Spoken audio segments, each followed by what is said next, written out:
This is a titanium watch. So it's quite tough. Yep.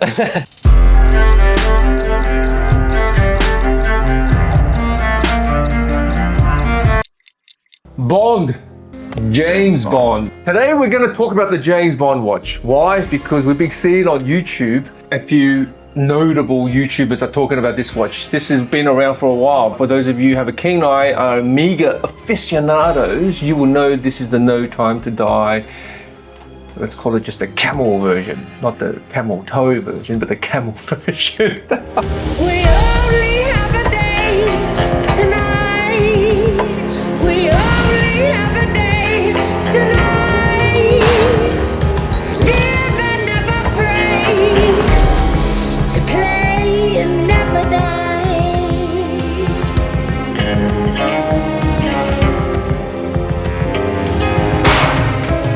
The inspiration for us to want to talk about this Bond watch, some say probably the most important Bond watch because Bond actually dies in the No Time to Die movie. And this is have a lot of stories with this particular Bond watch because the movie was meant to be in 2019, but was delayed to 2020. Then it kept on getting pushed back because of the pandemic. And of course, also then we can add on to the other flavor, which is that Daniel Craig was very instrumental in designing this watch with Omega. Which is really cool, yeah, for the actual actor who's been in the role for like, I think it's the longest time Bond actor's been in the role. So like by then he could he's like in the zone of the character, so it's really interesting to see sort of Bond put a watch together. You see, this is why I love Daniel sometimes, because he's got such a good heart, right? Everything we talk about, he just has a positive spin. Whereas the cynical man here, right, will have a completely different spin, but that's also the uniqueness of like, we can have the same watch and can view it in a completely different way. And this is also, you know, of course it's subjective, but you're always so positive, and I'm like envy you sometimes, Daniel. But I'm just Mr. Scrooge, call me that. And I'm like, they made a big thing about Daniel Craig designing this watch and so much influence. And I'm like, he's an actor. He's not a watch designer. He's not a watch. Why do I care if an actor playing a fictitious character designing a watch? That's the way I saw it. But look at you going, oh yeah, you know, but he's been in the role for so long, so therefore he's got into character as a secret agent, and therefore his colors in building this watch that is a James Bond watch should matter. And to be very real with you, Daniel, thinking about that tangent actually makes sense now to me. Interesting, yeah. Right?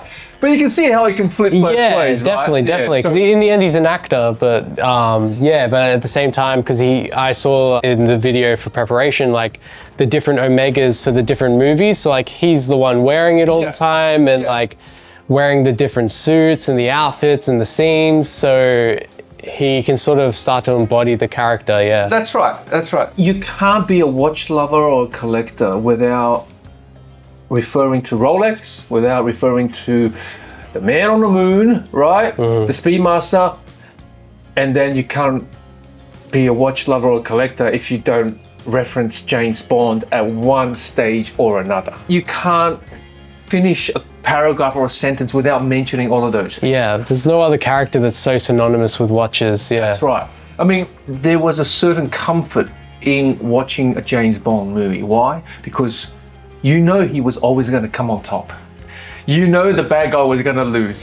Doesn't matter what position they put him or how dire his impending downfall was going to come, you know he was going to come on top. Right. When we talk Sean Connery, Roger Moore, to be honest, Roger Moore was probably my favorite James Bond. Interesting. Right? Arguably, most will say Sean Connery, but Roger Moore for me is my favorite James Bond. And of course, one of the favorite segments in the James Bond movie is when he goes to see Q and gets all the fandangle gadgets and wizardry and all that sort of stuff, the card, you know, and of course the watch or the pen or something ludicrous. All different gadgets, This is why the James Bond themed watches have become so popular with the generation that grew up with Bond, who later became men, and then finally we can acquire a piece of something that relates to, I guess in many ways, our childhood idol, model, Yeah. hero, whatever you want to call it. I think hero is like the best way to put it. Like I never quite thought about it like this, and I'm sure people have, but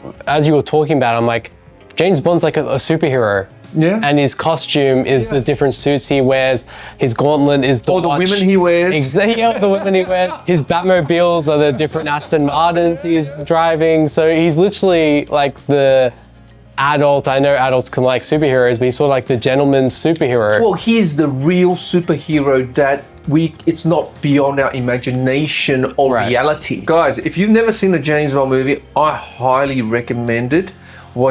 Go and watch every single release of the James Bond franchise. Why? I can guarantee you it's not going to be like you watching a black and white movie and go, this is just silly. But no, it's always action-packed, it's always suave, and he always wins. Yes. Which then brings us to this watch. Interesting. The only movie where he doesn't win and he dies in the end. I don't know how I feel about that ending because, like I said earlier, James Bond has a comfort zone that franchise. He doesn't die. He always will win. So let's get into talking a bit about the watch.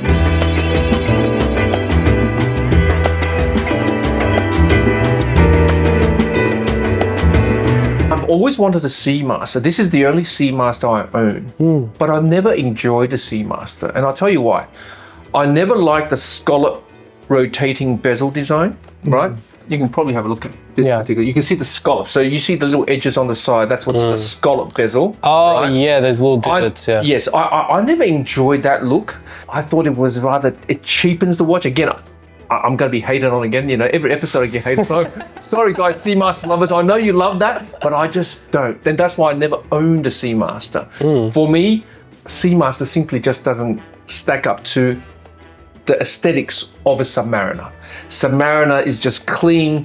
It's useful, like the bezel action, you can grab onto it. The scallop version, it's very hard to grip. And so it's not as functional as the Submariner version. But just overall, the appeal of a Seamaster, because it's a 42mm watch. And you know me, I don't like anything bigger than 40mm these days, you know? Yeah, even like 38, it's starting to get on the bigger side. Yeah, so I've stayed away from the Seamaster. Now, when this got released, immediately, because of the color contrast with the black sort of this, so this is a titanium watch. So it's quite tough. Yep, and much lighter. It's much lighter, but the black playing on the darker casing made the watch look smaller. So immediately I was like, oh, this doesn't look as big, even though I know this is a 42. So that was like, oh, this is an interesting watch now.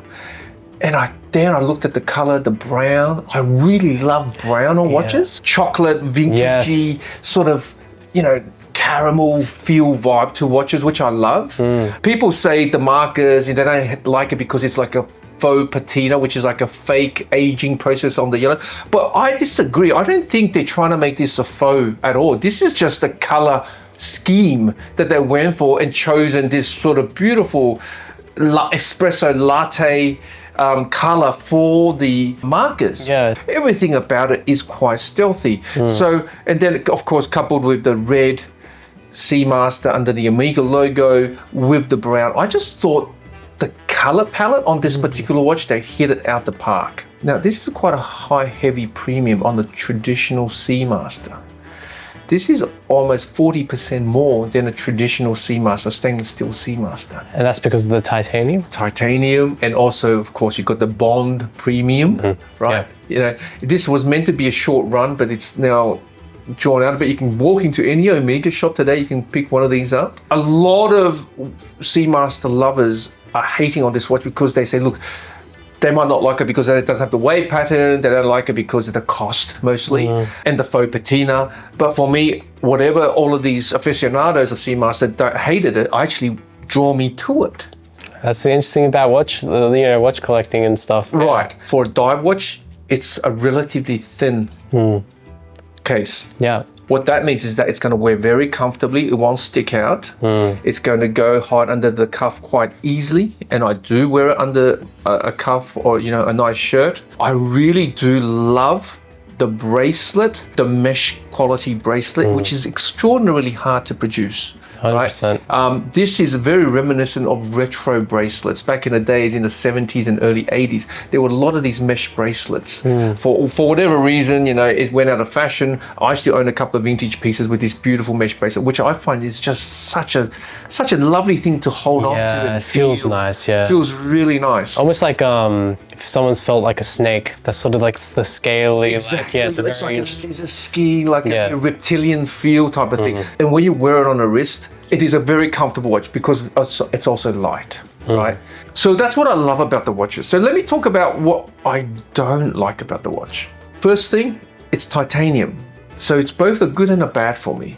It's light, so it's comfortable to wear, wonderful.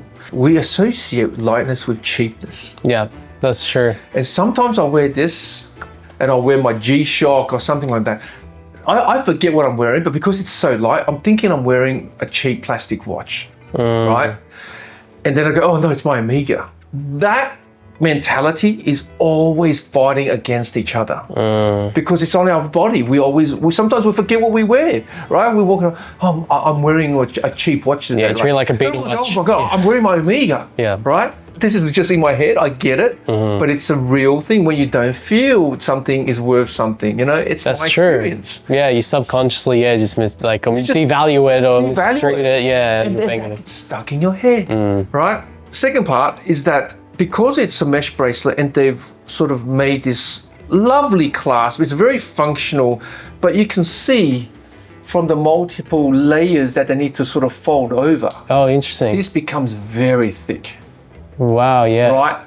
And that, not that it's uncomfortable, but like It looks a bit it just strange. looks a bit strange. It's like 3-ply, yeah. It's You're like chucking a on 3. three-layer here, Yeah. and it loses its beautiful, slick appeal of the mesh bracelet. It looks just like not well thought through. So maybe if Omega can redesign the aesthetics and the function of the class, or make it thinner, or somehow so it's a little bit more sleek and less thick on this end, that will be godsend. Everything else, I like it, but you know what the crying shame is? I don't wear it much, and I don't know why I don't wear it much. I really don't. Is it because it's too discreet? Is it because it's light? What I said about how every time I put on it, it doesn't feel like an expensive timepiece, even though I spend all that money for it. These are all first world problems I'm having right now. How much does it retail for? So back in 2020, this was about 15,000 Australian dollars. It's not a cheap watch. Well, guys, I hope you guys loved or enjoyed our episode on the Omega Seamaster Bond, James Bond.